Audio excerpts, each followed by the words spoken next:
Praise the lord. దేవుని నామానికి మహిమ, ఘనత, ప్రభావం కలుగును గాక. పరిశుద్ధుడు, సర్వశక్తిమంతుడు మనకి తోడుగా ఉండును గాక. ఆయన కృప నిరంతరము కూడా మనతో ఉండును గాక.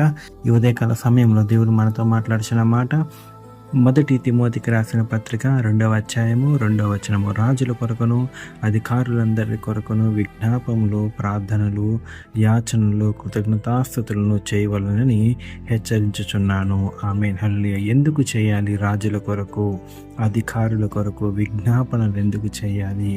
మరి అదే రీతిగా కృతజ్ఞతాస్తుతులు మరి ఎందుకు చేయాలి దేవునికంటే? చూడండి, రాజులైనను అధికారులైనను మరి దేవునికి చిత్తానుసారంగా వస్తేనే అందరికీ బాగుంటుంది. అంటే దేవుడు ఎవరినైతే నియమించాలనుకుంటున్నాడో వారిని నియమిస్తేనే మరి దేశము బాగుంటుంది, రాష్ట్రాలు బాగుంటాయి, జనములకు కూడా సమాధానం దొరుకుతుంది. కానీ దేవునికి విరుద్ధంగా ఎవరైనా రాజులు కానీ అధికారులు కానీ వస్తే అక్కడ సమాధానం ఉండదన్నమాట.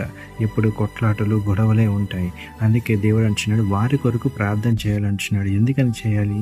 వారి కొరకు విజ్ఞాపనలు. అంటే చూడండి, మనకు బైబిల్ గ్రంథంలో ఎందరో రాజులు ఉన్నారు. ఆ రాజులు ఎన్నెన్ని ఘోరాలు చేశారు, ఎన్నెన్ని పాపాలు చేశారు, దేవుని బిడ్డల్ని ఎంతగా హింసించారు, అవన్నీ కూడా బైబిల్ గ్రంథంలో ఉన్నాయి. అందుకే దేవుడు కూడా ఏమంటున్నాడంటే వారి కొరకు విజ్ఞాపనలు చేయాలి, ప్రార్థన చేయాలి, యాచనలు చేయాలి. ఎందుకంటే ఇవన్నీ చేస్తే దేవుడు ఏం చేస్తాడంటే అలాంటి మూర్ఖులని గద్దె దింపి సమాధాన పరులని ఆయన సింహాసనం ఎక్కిస్తాడు. అట్టి గొప్ప దేవుడు మనకున్నాడు. అందుకే ఎప్పుడు కూడా దేశం కొరకు, రాష్ట్రం కొరకు, ప్రపంచ దేశాల కొరకు కూడా మనము దేవునికి ప్రార్థన చేస్తూనే ఉండాలి. ఎప్పుడు నీ బాగోగుల కొరకు, లేకపోతే నీ కుటుంబం బాగోగుల కొరకు, నీ పిల్లల కోసమే కాదు, దేశము కోసము, రాష్ట్రాల కోసము, ప్రపంచాల కోసం కూడా దేవుడు ప్రార్థన చేయమన్నాడు. ఎందుకంటే అందరూ బాగుంటేనే మనం బాగుంటాము. మనం ఒక్కరం బాగుంటే మనం ఎప్పుడు బాగము. మన చుట్టూ ఉన్న వారందరూ బాగుండాలి. దేవుడు కోరుకునేది కూడా అదే. ఆ పరిశుద్ధాత్మ దేవుడు కోరుకునేది కూడా అదే. అందరూ బాగుండాలి, అందరూ రక్షణలోకి రావాలి, అందరూ తండ్రి దగ్గరికి రావాలి, అందరూ తండ్రి చిత్తాన్ని ఎరగాలని ఆయన ఎప్పుడు ఆశపడుతూ ఉంటాడు. ఆ గొప్ప దేవుని మనం కలిగి ఉన్నాం కాబట్టి ఆయన నామానికి మహిమార్థకరంగా మనము జీవించాలి.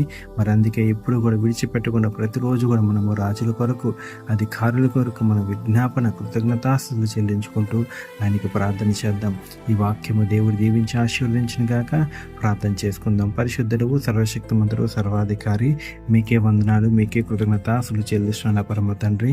రాజుల కొరకును అధికారుల కొరకు ప్రార్థన చేయమన్న దేవా, నీకే వందనం రాజా, నీకే స్తోత్రములు. అవునయ్యా, మాకైతే నా పరమ తండ్రి రాజాదిరాజు నీవు, ప్రభువులకు ప్రభు నీవు, మా అధికారువు నీవు, మా యజమానుడు నీవు నా పరమ తండ్రి యేసయ్య.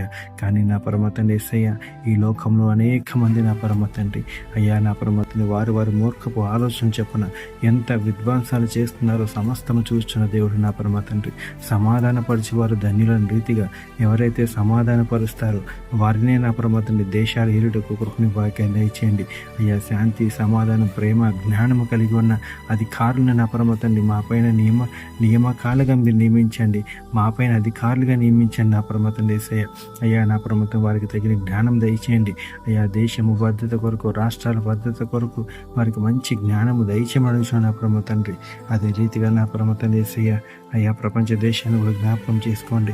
అదే రీతిగా పేరున నా పరమ తండ్రి యేసయ్య నీ బిడ్డల్ని జ్ఞాపకం చేసుకోండి, నీ బిడ్డల కుటుంబాలను మీరు జ్ఞాపకం చేసుకోండి. రాజావందనము దేవానికి స్తోత్రం చెల్లిస్తున్నామయ్యా.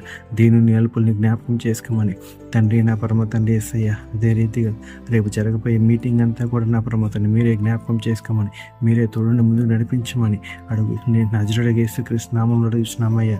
అదే రీతిగా నీ దాసులను కూడా జ్ఞాపకం చేసుకోండి, హోలీ స్పిరిట్ మినిస్ట్రీస్ కూడా జ్ఞాపకం చేసుకోండి. ఈ డైలీ వాక్యం ఇచ్చిన ప్రతి బిడ్డని మీరు జ్ఞాపకం చేసుకోమని పరిశుద్ధ దేవుడి నామంలోనే, సర్వశక్తిమంతులకు, సర్వోన్నతులకు దేవుడి నామంలోనే ఈ ప్రార్థన అంతా కూడా అడిగి వేడుకొనిచున్నాం నా పరమ తండ్రి. ఆమేన్, ఆమేన్, ఆమేన్.